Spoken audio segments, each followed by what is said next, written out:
दोन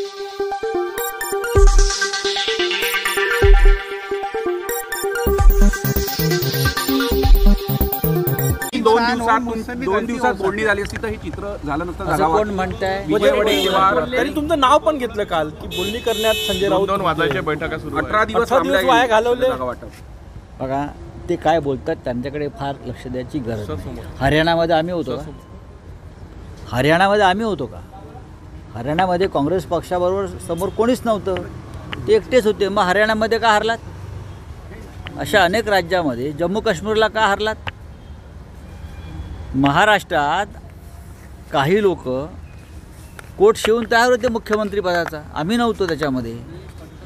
शिवसेना हा महाराष्ट्रातला एक प्रमुख पक्ष आहे, प्रादेशिक पक्ष आहे. काँग्रेस राष्ट्रीय पक्ष आहे. बरं, पश्चिम बंगालला काय शिवसेना होती का? होती का शिवसेना? मग अख्ख्या देशभरात तुमचा पराभव का होतो आहे? तिथे सर्वत्र आम्ही आहोत का? तिथे सर्वत्र संजय राऊत आहेत. विजय वडेट्टीवार स्वतः त्या बैठकांना हजर असायचे, होते ना स्वतः. आघाडीमध्ये समन्वयाची आणि तडजोडीची भूमिका स्वीकारावी लागते, आणि आघाडीमध्ये जे ही भूमिका स्वीकारत नाहीत त्यांना आघाडीमध्ये राहण्याचा अधिकार नसतो. मुंबई महानगरपालिकेमध्ये शिवसेना कुठेतरी एकत्र चालणार आहे. पुढे मुंबई महानगरपालिकेमध्ये कुठेतरी शिवसेना एकत्र मुंबईसह नागपूरपर्यंत मी सांगेन आम्ही स्वबळावर लढू. काय होईल ते होईल.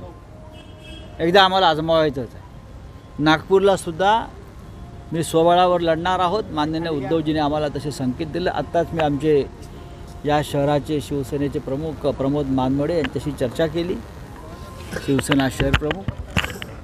आणि असं आमचं ठरतं आहे की मुंबई असेल, ठाणे असेल, पुणे असेल, नागपूर असेल, कार्यकर्त्यांना संधी कधी मिळणार? आघाडीमध्ये मग लोकसभा विधानसभेमध्ये कार्यकर्त्यांना लढण्याची संधी मिळत नाही, आणि त्याचा फटका पक्षाच्या वाढीला बसतो.